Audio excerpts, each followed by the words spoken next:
Number बढ़ा दिए जाते हैं और जो कठिन था उसमें नंबर कम कर दिए जाते हैं। उसको कहते हैं नॉर्मलाइजेशन।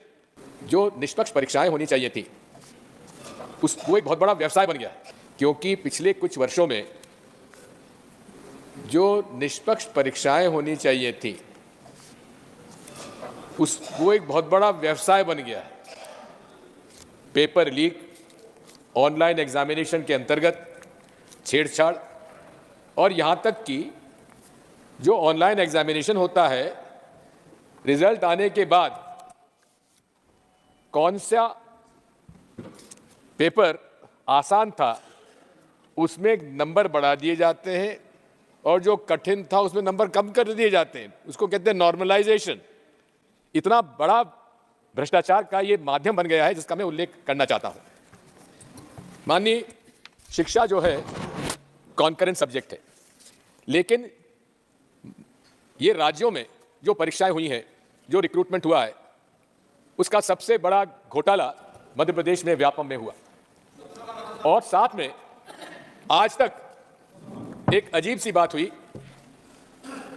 कि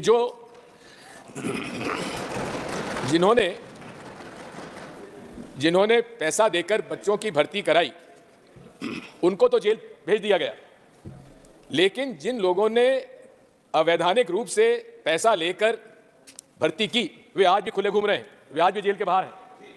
मूल रूप से इसमें भ्रष्टाचार के खिलाफ कार्रवाई होना चाहिए। हम इसके मोदी जी कहते थे ना खाऊंगा ना खाने दूंगा, लेकिन खाने वालों को तो उन्होंने बड़े बड़े पद पे पहुंचा दिया। लेकिन मैं आपसे अनुरोध करना चाहता हूं, मैं ज्यादा समय नहीं लूंगा। सबसे पहली बात तो यह है कॉन्करेंट सब्जेक्ट है, और कॉन्करेंट सब्जेक्ट के अंतर्गत ये केंद्र सरकार को यह अधिकार है कि वे राज्यों के भी एग्जामिनेशन जो होते हैं उनको इसमें लिया जाए, जो कि इसमें शेड्यूल में दिया गया है। Such other authority has been notified by the central government. मैं माननीय मंत्री से अनुरोध करूंगा, एक दिन एक क्वेश्चन पेपर का एग्जामिनेशन नहीं होता है, इसलिए अलग अलग दिनों पर अलग अलग क्वेश्चन के आधार पर परीक्षा होती है, और उसमें ही नॉर्मलाइजेशन का ये प्रोसेस उन्होंने शामिल कर दिया है।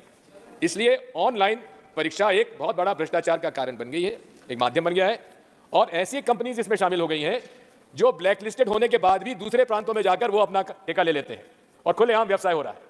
मैं माननीय मंत्री से अनुरोध करना चाहता हूं कि जितनी परीक्षाएं हो, ऑनलाइन परीक्षाएं बंद करें, ऑफलाइन होना चाहिए, ऑब्जेक्टिव पेपर हो, एग्जामिनेशन हो, और वहीं पर उसका जांच करके वहीं नतीजे उनको घोषित कर देना चाहिए।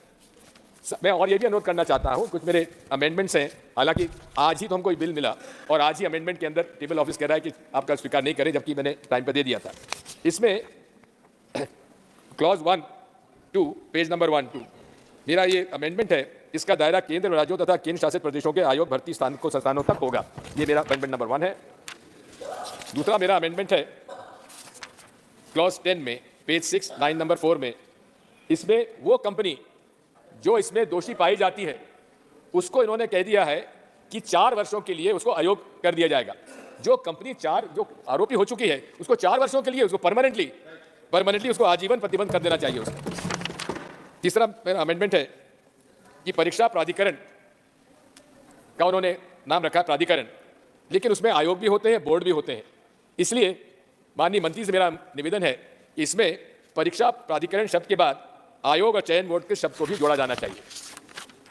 मेरा आखिरी अमेंडमेंट यह है कि क्लॉज 11(3) पेज 6 लाइन नंबर 1 धारा 11(3) जोड़ी जाए, अनदर सब क्लॉज, जिसमें उल्लेख हो कि परीक्षा में घोटाला सिद्ध होने पर परीक्षा को निरस्त तत्काल किया जाए और उसमें साथ साथ दोषियों को दंडित भी करें, साथ में तत्काल उसकी परीक्षा की जाना चाहिए। उदाहरण के लिए मध्य प्रदेश में 2018-19 की परीक्षा पब्लिक सर्विस कमीशन की हुई और वो विवादित हो गई क्योंकि परीक्षा पेपर आउट हो गया था। 5 साल तक उसमें आज तक कोई निर्णय नहीं हो पाया है। इसलिए मेरा अनुरोध यह है उसमें भी समय सीमा तय की जानी चाहिए। मैं अंत में माननीय सभापति महोदय आपसे यही अनुरोध करूंगा कि चूंकि ये कॉन्करेंट सब्जेक्ट है, इसलिए जहां राज्यों की मांग अगर आती है तो या तो वो खुद इस प्रकार का कानून अपने राज्य में लाएं, या इस कानून को लागू करने के लिए भी यहाँ का क्योंकि अथॉरिटी आपको दे सकते हैं, आपको ऑथोराइज किया जाए ताकि उसमें शामिल किया जाए। बहुत बहुत धन्यवाद। धन्यवाद दिग्विजय सिंह जी।